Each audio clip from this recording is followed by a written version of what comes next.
तो हम फिर से लेकर आ चुके हैं आप लोगों के लिए दिन भर की सभी ताज़ा और बड़ी खबरें। एक एक कर आपको सारी खबरों की जानकारी देंगे आज देश दुनिया में क्या कुछ हो रहा है। दरअसल सबसे पहली जो बिग ब्रेकिंग निकल कर आ रही है, तेजस्वी यादव का जादू आज भी दिखाई दिया। महागठबंधन ने तोड़े सभी पार्टियों के रिकॉर्ड, इसके बारे में आपको विस्तार से बताएंगे। वहीं पर अगली बिग ब्रेकिंग में हम आपको बताएंगे। जी हाँ, दरअसल आप लोग बता दें, ज़्यादातर जगहों पर जेडीयू और बीजेपी को पछाड़ते हुए तेजस्वी यादव और राहुल गांधी की महागठबंधन ने लगाई आग, इसके बारे में आपको विस्तार से बताएंगे। वहीं पर तीसरी बिग ब्रेकिंग में हम आपको बताएंगे, एनआरसी सीएए के मुद्दे पर एक बार फिर से केजरीवाल ने घेरा मोदी सरकार को। जी हां, कहा इस देश के हिंदू को जो है यहां पर हिंदू और मुसलमानों को डिटेंशन सेंटर में डाल देंगे और पाकिस्तान के जो हिंदू हैं उनसे कहेंगे कि ये लो आपको नागरिकता दी जाती है, इसके बारे में भी आपको विस्तार से बताएंगे। वहीं पर अगली बिग ब्रेकिंग में हम आपको बताएंगे। जी दरअसल आप लोग बता दें, एक के बाद एक मोदी सरकार के खिलाफ हो रहा पूरे बिहार में दिखा तेजस्वी यादव का जादू। कई लोगों ने लगाया ईवीएम घोटाले का आरोप। जी हां, कहा ईवीएम में घोटाला हुआ है, इसके बारे में भी आपको विस्तार से बताएंगे। वहीं पर अगली बिग ब्रेकिंग में हम आपको बताएंगे, कमलनाथ का बड़ा दावा, कहा पूरी तरीके से बहुमत हासिल कर जो यहां पर सरकार बनने वाली है, इसके बारे में भी आपको विस्तार से बताएंगे।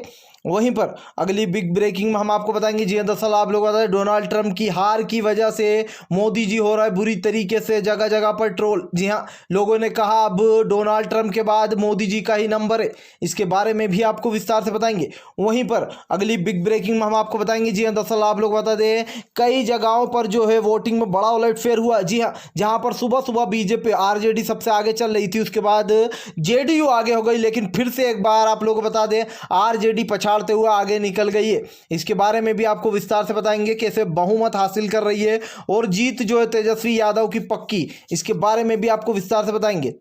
खैर चलिए बढ़ते हैं सबसे पहली और बड़ी खबर की ओर। दरअसल आप लोगों को बता दोस्तों, अभी तक के लाइव अपडेट आप लोगों को दे देते हैं। सबसे आगे चल रही आरजेडी। जी हां, हालांकि बीच में सबसे पहले फेस में जो वोटों की गिनती हुई थी उसमें आरजेडी सबसे आगे चल रही थी। तेजस्वी यादव ने बुरी तरीके से जो है यहाँ पर बीजेपी और नीतीश को पछाड़ दिया था, जेडीयू को, आरजेडी। और ऐसे में अब आप लोगों को बता दें, एनडीए और बीजेपी फिर दूसरे चरण में आगे हो गई थी, लेकिन अब फिर से एक बार जो यहाँ पर आप लोग बताएं तेजस्वी यादव आगे चलना है। जी हाँ, पूर्ण बहुमत से तेजस्वी यादव आगे चलना है। इसका सबसे बड़ी बात यह है कि जो एलजीपी है उसका वोट काटने में सबसे बड़ा हार्ट रहा। जी हाँ, आप लोगों को बता दें नीतीश कुमार का, जिस तरीके चिराग पासवान एक के बाद एक हमले बोलते हुए नजर आ रहे थे नीतीश पर, उन्होंने बड़ा दावा करा था कि अब की बार चाहे कुछ भी हो जाए नीतीश की सरकार नहीं बन रही है। जी हाँ, नतमस्तक हो जाएंगे वो, उन्होंने कहा था नतमस्तक हो जाएंगे उनके सामने, तेजस्वी यादव के सामने। और कहीं ना कहीं ये होता हुआ दिखाई दे रहा है। आप लोगों को बता दें बुरी तरीके से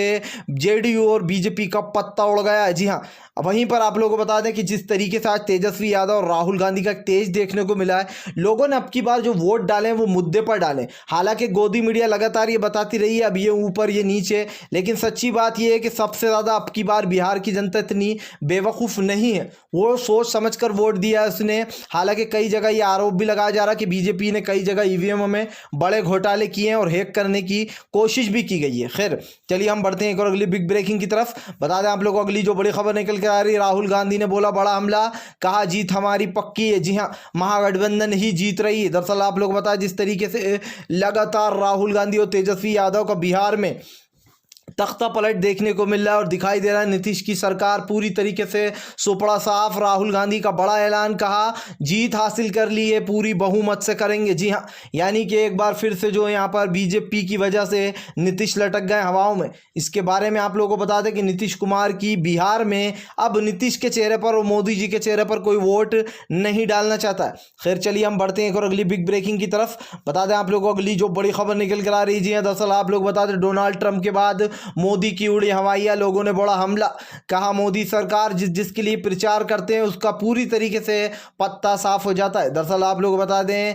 जबरदस्त तरीके से आम आदमी पार्टी के लोगों ने बड़ा हल्ला बोला मोदी सरकार पर, कहा आज बीजेपी की सरकार लोगों की स्वतंत्रता छीन रही है। जी हाँ, बोलने की आज़ादी नहीं है। ऐसे में जल्द से जल्द जो यहाँ पर देश में बदलाव होना चाहिए। इस देश के पीएम को जल्द से जल्द हटाना इस देश के लोगों की जिम्मेदारी है। जी हाँ, आज लगातार हिंदू मुसलमान हो रहा है। आज जिस तरीके से बिहार के चुनाव हुए उसमें लगातार हिंदू मुसलमान का बार बार परझंडा उठाया गया। ऐसे में आप लोगों को बता दें कि बुरी तरीके से विपक्षी पार्टियों ने मोदी सरकार पर अपना निशाना साधा। खैर चलिए हम बढ़ते हैं एक और अगली बिग ब्रेकिंग की तरफ। बता दें आप लोगों को अगली जो बड़ी खबर निकल कर आ रही, जी हाँ, पूरे बिहार में तेजस्वी यादव की वाहवाही। कहा जीत और हार से कोई फर्क नहीं पड़ता है, लेकिन तेजस्वी यादव का जो एक तेज दिखाई दिया, जो उन्होंने आवाज़ उठाई थी और जिस तरीके से बिहार की जनता को आज नौकरी देने का वादा किया था, वो सबसे बड़ा बिहार का मुद्दा था। जी हाँ, लगातार आप लोगों को बता दें बीजेपी के लोग ये बार बार कहते हुए नजर आए कि हम बहुमत हासिल करके सरकार बनाएंगे। उस पर कई लोगों ने सवाल भी उठाए कि भाई यहाँ पर क्या घोटाला है, क्या बीजेपी के लिए पूरा देश एक तरीके से खिलाफ हो चुका है। जहाँ जाओ बीजेपी के अगेंस्ट बोलते हैं लोग। ज़्यादातर जितने भी सर्वे हुए उन सब सर्वों में भी यही पता चला कि बीजेपी और एनडीए को लोग वोट नहीं देना चाहते। तो तेजस्वी यादव का जो एक अलग ही तेज देखने को मिला है, वो अपने आप में काबिल तारीफ है। जी हाँ, जीत हार से मतलब नहीं होता है, इंसान किस पल गिरेगा किस पल खड़ा होगा, सबसे बड़ी बात ये होती है। और तेजस्वी यादव ने साबित कर दिया है कि वो एक अच्छे सीएम बनने के लायक है। खैर चलिए हम बढ़ते हैं एक और अगली बिग ब्रेकिंग की तरफ। बता दें आप लोगों को अगली जो बड़ी खबर निकल कर आ रही है, वोटों की गिनती में हो रही है देर। जी हाँ, सबसे बड़ा इसका जो कारण है वो आप लोग बता दें कोरोना की गाइडलाइन से। जी हाँ, कोरोना की गाइडलाइन के वजह से इतना सब कुछ जो यहाँ पर थोड़ा धीरे धीरे हो रहा है। जैसे कि हमने आपको बताया था कि चुनाव के रिजल्ट आने में थोड़ी देरी भी हो सकती है, क्योंकि सबसे बड़ी बात यहाँ ये आ जाती है कि जो कोरोना की वजह से जो महामारी चल रही है उसकी जो गाइडलाइंस है वो काफ़ी ज़्यादा अहम बनाई गई हैं ताकि ज़्यादा जमावड़ा ना हो। और जो भी अभी तक रिजल्ट आए वो तेजस्वी यादव को ज़्यादातर बहुमत हासिल कराते। हालांकि बीच में हमने देखा था कि बीजेपी आगे हो गई थी और बीजेपी का लोग कह रहे थे कि क्या वापस से जो यहाँ पर नीतीश आने वाले, ऐसे में फिर से एक बार जो है तेजस्वी यादव का जादू दिखाई दिया और ये साफ साफ पता चला है कि कैसे तेजस्वी यादव जो यहाँ पर पूरी बहुमत हासिल करते हुए नजर आ रहा है। खैर चलिए हम बढ़ते हैं एक और अगली बिग ब्रेकिंग की तरफ। बता दें आप लोगों को अगली जो बड़ी खबर निकल कर आ रही, केजरीवाल ने उठाया एनआरपी एनआरसी CAA का मुद्दा। जी हाँ, कहा गृह मंत्री अमित शाह ने खुद कहा था कि एनआरसी तो आकर रहेगा। और वहीं पर आप लोगों को बता दें जिस तरीके से ये बोला गया था, देश के हिंदू और मुसलमान को अलग करने की कोशिश है। जी हाँ, पाकिस्तान के हिंदू को नागरिकता दे दी जाएगी लेकिन हिंदुस्तान के हिंदू को नागरिकता नहीं दी जाएगी। जी हाँ, दरअसल आप लोग बता दें केजरीवाल ने कहा कि NPR एनआरसी और CAA एक ही है।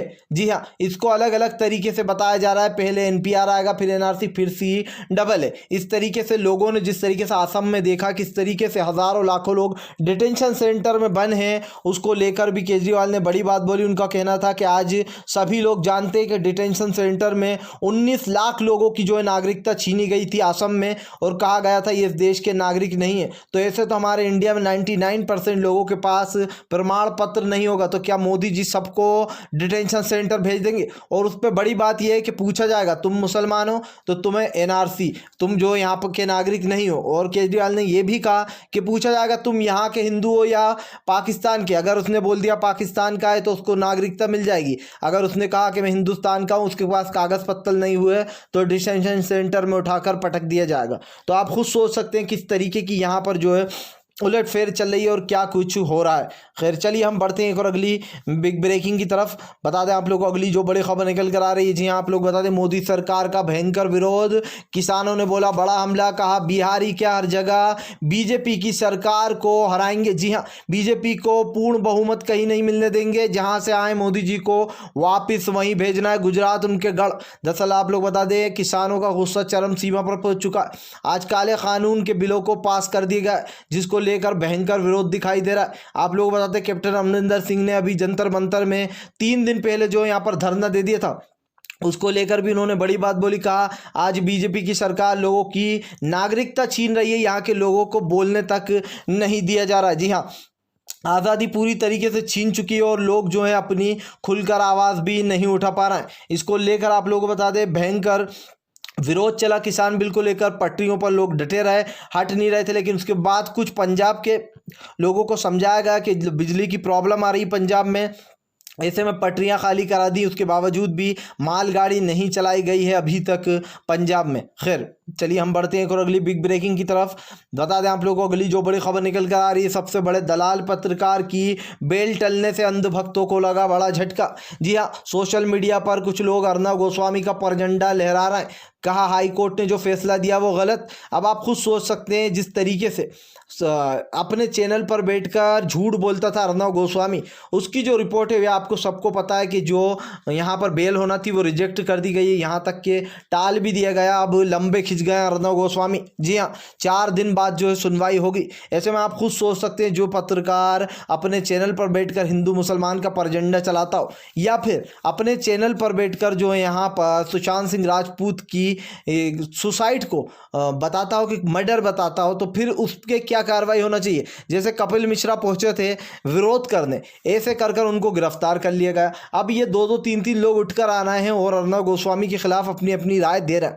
जबकि हालांकि जब जनता से पूछा गया तो लोगों ने खूब हैशटैग चलाया कि इसको अंदर ही रहना चाहिए, ये जब भी बाहर आता है तो गंद निकालना शुरू कर देता है बाहर। जी हाँ, अंदर अर्नब गोस्वामी को अंदर ही रखो और उसके साथ साथ कुछ और भी दंगाई पत्रकार हैं उन्हें भी अंदर डालो। जो बॉम्बे हाईकोर्ट का फैसला है वो वाकई में सराहनीय है। इस बार ये लगा कि सच में जो बॉम्बे हाईकोर्ट ने जो फैसला दिया है वो बहुत ही अच्छा फैसला दिया गया है। जिस तरीके से हमारे देश में हिंदू मुसलमान के नाम पर नफरत फैलाई जा रही है, झूठी खबरें चलाई जा रही थी टीआरपी की रेस में आगे निकलने के लिए, ये साफ साफ पता चल चुका। खैर, अगर आप भी शांतिपूर्ण ढंग से पीएम की इन सभी गलत नीतियों का दिल से विरोध करते हो तो इस वीडियो को दिल से लाइक करके हमारे चैनल को सब्सक्राइब करके अपना समर्थन ज़रूर दर्ज कराएं, क्योंकि हम एक ऐसे निष्पक्ष पत्रकार हैं जो कि आप तक सिर्फ सच और सच पहुंचाने की कोशिश करते हैं। तो हम मिलेंगे आपसे नेक्स्ट वीडियो में, तब तक के लिए वंदे मातरम, जय हिंद।